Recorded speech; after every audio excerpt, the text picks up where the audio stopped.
Hello, everybody. Welcome to Caroline Live. My name is Caroline. Thank you so much for joining me today. I am a YouTuber, and so please subscribe to my channel. This is my third live broadcast on YouTube. Today is Thursday, April 9th, 2020.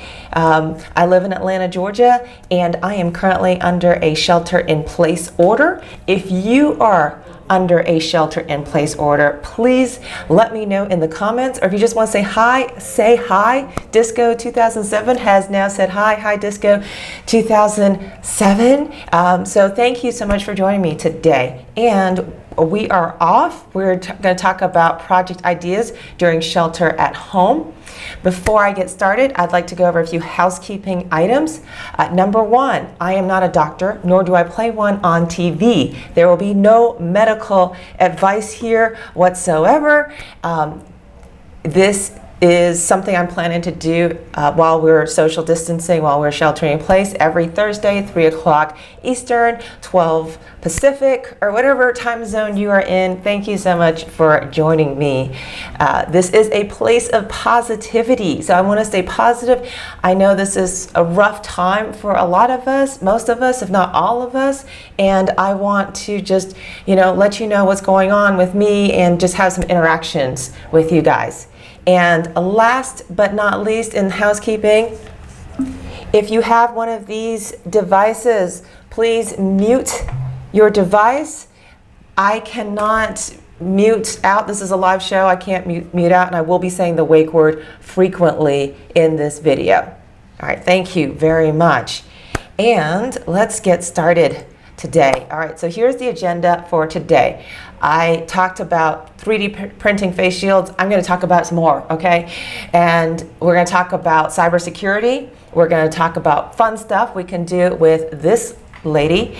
We're going to talk about Raspberry Pi 4. I had a question about that. We're going to talk about some projects around that. I've got a wacky wildcard idea I'm going to present.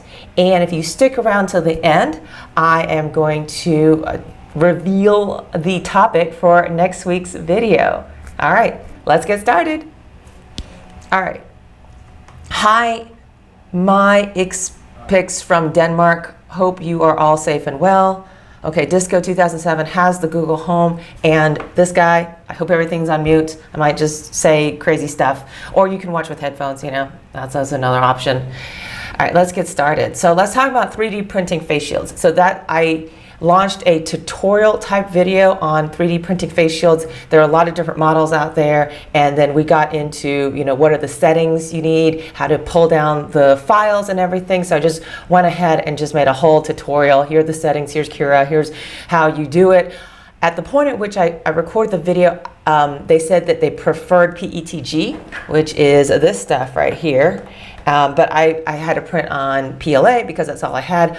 I ended up buying PETG from Prague, from Prusa, and it came in this week, and that was kind of the highlight of my week, actually. And this is a face shield with the Prusa design on Prusa PETG. So it came out really well. I see why they're saying we should do the PETG versus PLA. This is really cool. It's kind of flexible. I mean, it's not flexible enough to probably make a cell phone cover, but it's got a little give to it. I really like this PETG. I think it works really well, and I think it's going to be great for a face shield. All right, Chris Muncie. Good afternoon, Caroline. Hi, Chris Muncie. All right, moving on from the face shields, I want to make kind of a public service announcement, and it goes around cybersecurity. So I've talked about cybersecurity on my channel in the past. I have talked about protecting your privacy on these little gadgets here, and I'm going to harp on it again. Because of COVID-19, there are scams abound. These cybersecurity criminals are working overtime now. They're setting up these beautiful websites. They are calling you, promising you money, and it's awful, and I want us to be very cognizant of that and protect our privacy as much as we can. Now, I had a friend this week, a very well-meaning friend, a very good friend, and he sent me a website and he said, hey, for the stuff you're doing with the face shields and stuff, maybe you can go on this website and apply for some funding. Maybe you can get some funding. Because just by the way, I don't sell the face shields. I'm volunteering with Atlanta Beats COVID, and so we give everything away. All right, so he's like, well, maybe you can get a grant or something. And very well-meaning friend. So my first question back to him was, do you know anybody in this organization, or is this just a website you found somewhere on the internet? And he responds back and he says, no, my fraternity brother sent it to me. And so then I said, okay, can you please go ask your fraternity brother, do you actually know somebody in this organization, or is it just a website he found on the internet? And long story short, his fraternity brother had no connections with this organization. This organization probably is legit, but I cannot take that kind of chance right now. There are so many bad actors out there. There's so many criminals out there that I just have to really just do business with or talk to people I know, and then only talk to people that make that introduction and say, I will vouch for this person. Now, this Atlanta Beats COVID volunteer organization that I'm volunteering with right now, I knew the people who are in this organization way before COVID-19. There is a very strong maker community here in Atlanta, and we have known each other for years. And I will personally vouch for the people at Atlanta Beats COVID, or ABC, here in Atlanta.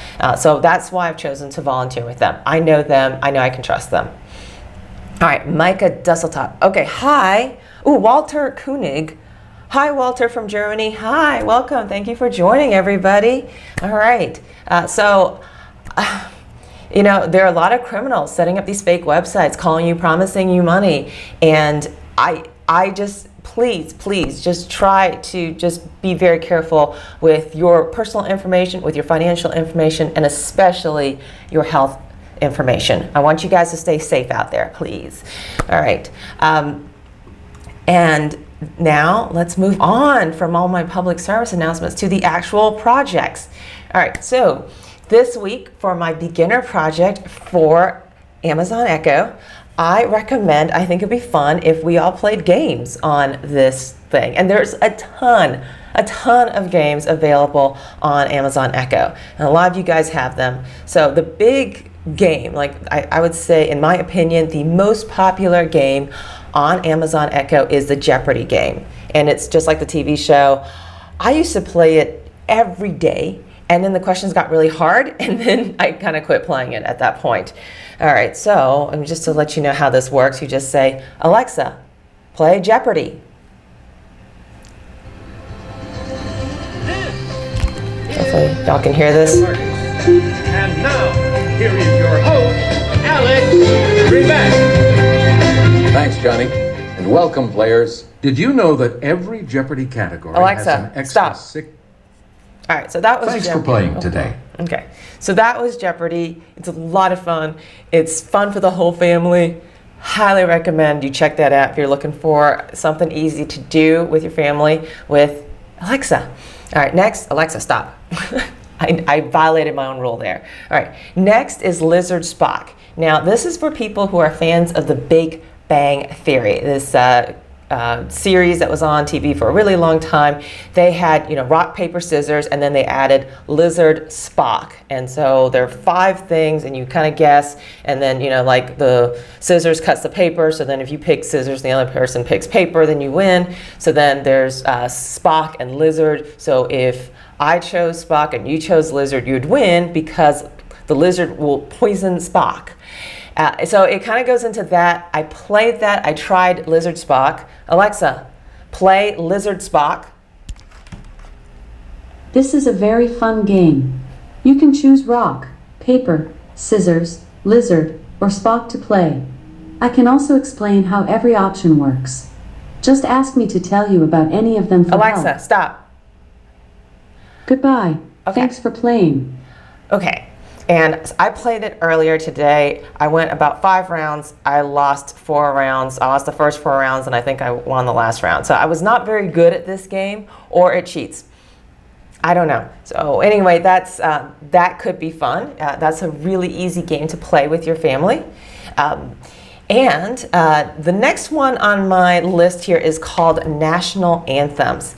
And what friend would I be if I didn't help my friends who have written games for Alexa on here? So I'm going to switch over to my Chrome view. Let's see. And here we go. National Anthems. My friend Elizabeth Simpson wrote National Anthems. It's a really fun game. It's very educational, very something to do with your kids. And what you do is it plays about 10 seconds of an anthem of one of our countries in this world, and then you guess which country it is. And if you don't know, you can ask for hints as well. So highly recommend. Please do check out National Anthems. And I'm going to put a link in our chat box here so that you can check out National Anthems.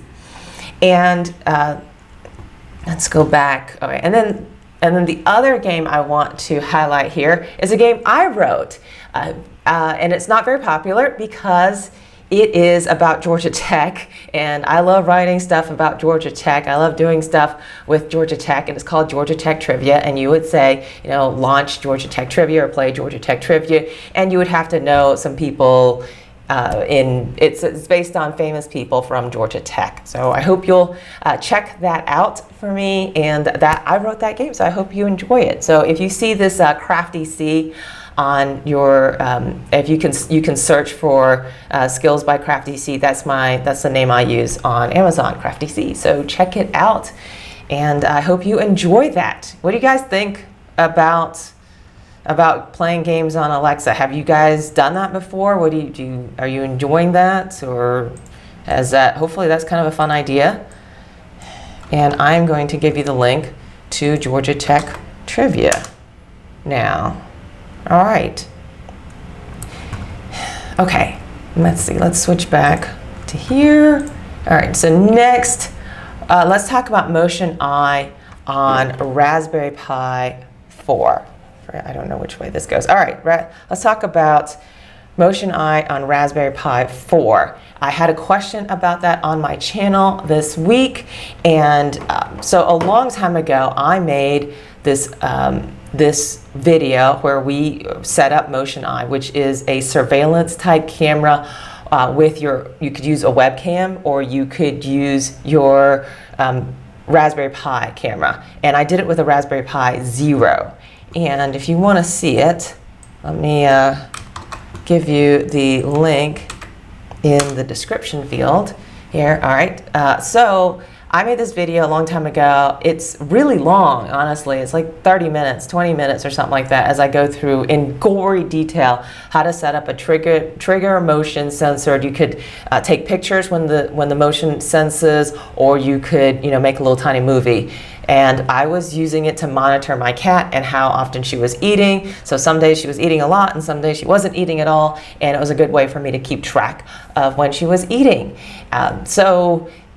She was about 18 or 19 at the time I shot this video. Anyway, I haven't updated the video. So somebody on my channel this week asked me if it works with Raspberry Pi 4. I published this video way before the Raspberry Pi 4 came out. All right, so I am going to, let's switch over to the Chrome view again, and I'm going to switch over to how yes, it does work on Raspberry Pi 4. It works exactly the same way as I showed you in my video.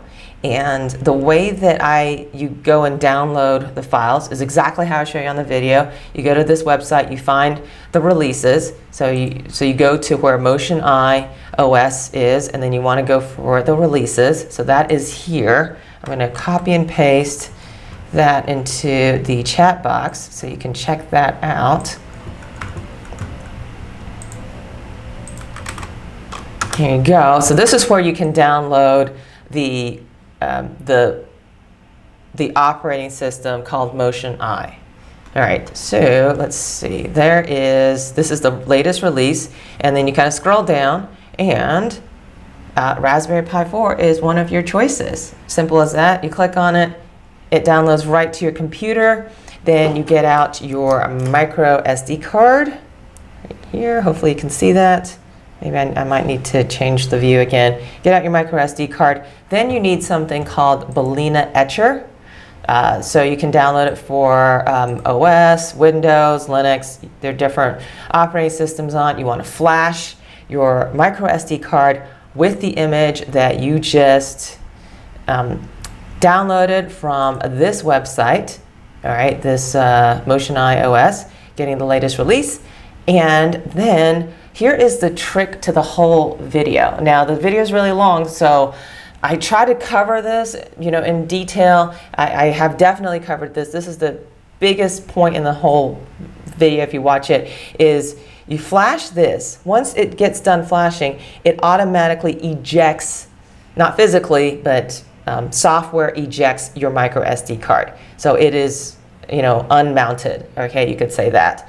What you want to do is you want to physically pull it out of your computer, then physically push it right back into the slot it was in, and then you want to get out a file called WPA supplicant. You want to make that WPA supplicant. I go into that in the video, and then you copy your WPA supplicant right back on to your micro SD card, and then it will work. That is, if you don't do that, if you don't pull out your card, put it right back in, copy WPA supplicant right on, and you try to load it up and then you try to go back to do it, it will not work. It's a one-shot deal. You have to have it done the very first time.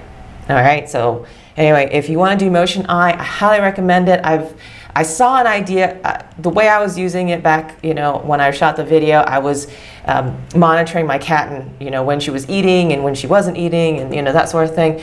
But now that we're at home all the time, what I am seeing is that, let me go back to my little PowerPoint here. What I am seeing now is people saying they put it on top of the litter box so they know when to clean their cat's litter box. I thought that was a really brilliant idea because it is a trigger motion censored. So it could send you an email, it could send you a text message, I think it's an email, every time it senses motion, and you could put it right over that litter box.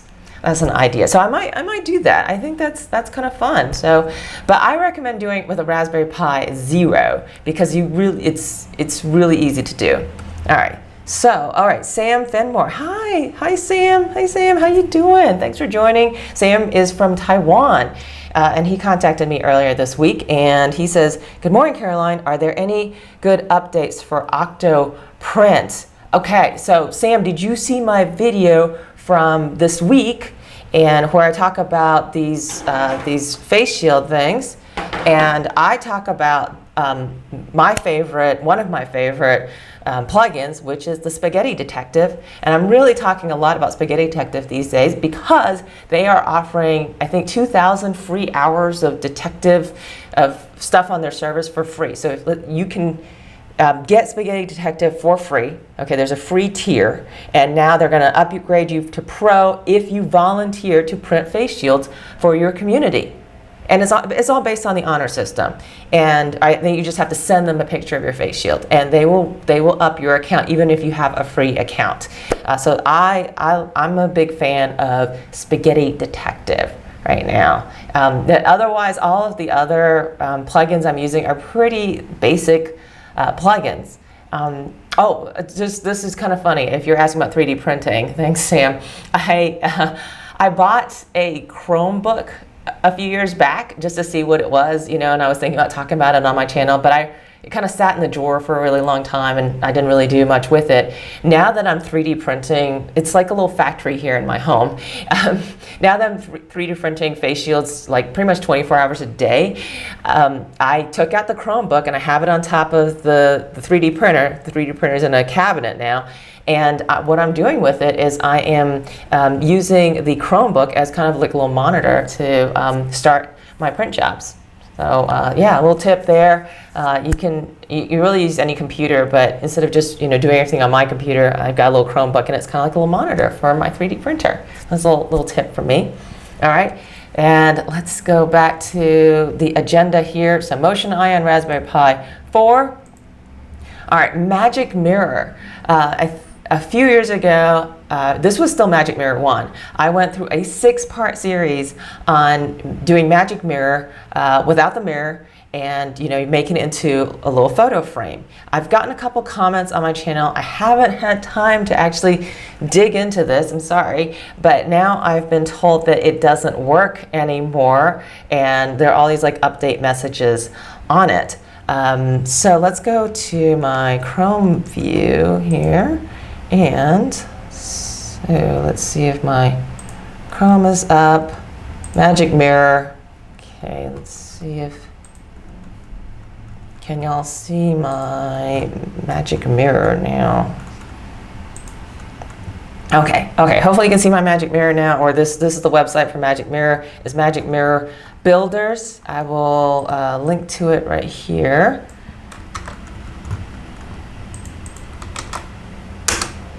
All right. Oh, okay. Let me go back to questions here. I see I've missed a few questions here. All right, Walter, are there big advantage to run ME on Raspberry Pi 4? I have running this on Raspberry Pi W0 already. And when you say ME, you're talking about Motion Eye, right? I do not believe there are any advantages to running Motion Eye on a Raspberry Pi 4. I personally have always used a Raspberry Pi Zero. Now, if you want to do a 3-camera view, so let's say you've got 3 Raspberry Pi Zeros out there, 3 different places in your house, and then you want to see it all on one screen, then you do a multi-screen, and that's when you would need the processing power of a more powerful computer. I have featured that video on my channel. It is a multi-view. I forgot what I called it, but what I did back then, it was also before the 4 came out, I used a Raspberry Pi 3, and it worked great. So I had 1 camera attached to my Raspberry Pi 3. I had 2 zeros out there, and I had kind of like a surveillance, like those security guys. I kind of had surveillance view on my home. I liked it. It was pretty cool. Okay, let's see. Okay, Walter says right Motion Eye. And then Sam says, fantastic, I will take a look at that. Okay, cool, thank you. All right, yeah, so keep it coming. Keep the questions coming, and if I can answer them, I will. If I can't answer them. All right, but this is gonna be fun, I promise. Okay, so back to Magic Mirror. My understanding is there is Magic Mirror 2 now, so I did update the video, I think about autumn of last year to Magic Mirror 2, where I kind of figured out little workarounds here. My understanding is that doesn't work anymore, so I haven't had time to dig into it, but what I looked at the website. I haven't looked at the website for a really long time, this Magic Mirror Builders website, and now there's no more one script. It used to be you copied and pasted one script and you just installed it all in one shot. It was really cool, it was really easy. Now you go into Easy Install, Docs, Magic Mirror Builders, you go over here, and then they've got, it's kind of it's a multi-step thing. They've got requirements. That's great. Using a light version of Raspbian will not work. Okay, very important, y'all. But it does work with the 4 and the 3. They say 0 is not supported, so don't do Magic Mirror on the 0. Operating system, they have that. Let's see where we are with that. I'm still on the requirements page. All right, operating system, node, installation and usage. So now you've got like several things you've got to install. And so honestly, I've not been through this process. If one of you guys has been through this process, put it in the chat notes, let me know how that goes. But that's probably what I'm going to have to start doing. Is my video for Magic Mirror is like so old, I'll probably just start from scratch and start all over again. There have been a lot of changes with Magic Mirror and with the Raspbian Buster operating system. We're on a new operating system since last time. So we'll see how that goes. I'm gonna try to dig into that, and we'll see if another video comes out because of that. If that's really important to you, let me know. This is your time to vote, and to you could really change the course of this channel, because I listen to you guys. I read every comment. So thank you for your comments and your support in this. Okay, now let's go back to my little PowerPoint here. So Magic Mirror, so if anybody's done Magic Mirror lately, let me know. And if anybody's interested in learning more about Magic Mirror, I can dig into it and let you guys know. Let me know. Okay, let's see. All right, okay, so now we're up to the wacky Wildcard project. And I swear this is a beginner project and it has nothing to do with Raspberry Pi or the Motion Eye or Alexa. All right. Oh, okay. Reed Sothel. Reed has responded, I did my Magic Mirror 2 months ago and had no problems following the instructions. Okay, so, all right, thank you. Yay, Reed, thank you very much. So, okay, so it is successful. All right, thank you. All right, so maybe something has changed in the past week or so. And that happens, you know? So yeah, okay, so on to my last point. All right, and I hope y'all get a good chuckle out of this. And I'm gonna go full screen for this one. All right, so for the not so artistic, let me tell you about paint by sticker. Now, I have done exactly one paint by number. It was really hard. It was very tedious. I had a hard time doing it. So I was like, I need to find something easier to do. So I found paint by sticker. And let me introduce you to my masterpieces from paint by sticker. So first, we have Houses of Parliament Sunlight Effect by Claude Monet. Can y'all see this? Okay. All right, here we go. Houses of Parliament. All right, what do y'all think? These are stickers. And then next, of course, we have Bedroom in Arles by Vincent van Gogh. These are little stickers I have stuck on. And then my personal favorite, Girl with the Pearl Earring by Johannes Vermeer. So everybody from Germany is now going to tell me I pronounced that wrong, which I probably did. All right, so anyway, this is the Mona Lisa right here. So these are you've got a bunch of these that you can do in here. Hopefully y'all can see this. And then you turn back to here where it says stickers, and you take the stickers out, and then you paste them down on the page.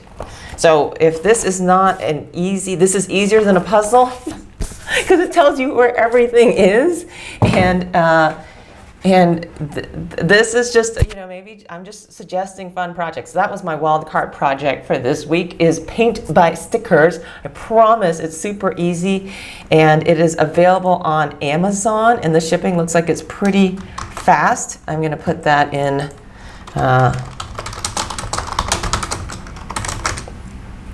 the chat box. And those are some of my ideas for this week. All right, so I hope you enjoyed that. And if you want to see other ideas, other projects, let me know what you want to see. So next week's video, I'm going to talk about Plex next week. Plex is now offering free Plex TV for the next 3 months, April through June.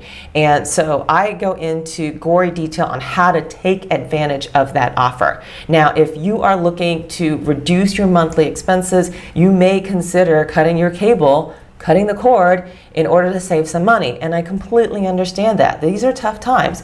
So if you're interested in doing that, please sign up for a free Plex account. And this is my affiliate link for Plex. And so if you don't have a Plex account, please sign up through my link here, so that gets all credited back to me. I would really appreciate that, because that helps me keep this channel going. And so Tuesday at noon, I am planning to launch that Plex video and going into how you can take advantage of free TV. But it's not totally 100% free. There's some hardware you need to buy. You don't buy it through Plex. You got to get the hardware by yourself. So I'll go into some detail about that, point you in the right direction. But yeah, if you're looking to save some money, that's one way of saving some money. And that's pretty much the end of this show. If you have any further questions, please put them in the chat box. And as to close, I encourage everybody, please stay safe and healthy out there in this crazy time. My heart is with everybody on the front lines, from the medical personnel, first responders, everyone working at the grocery store, everybody working the front lines, making deliveries. This is not an easy time, and I just want to say thank you. Thank you for watching, and thank you if you're on the front lines. and stay safe. I will see you next week at 3 o'clock again. Bye now.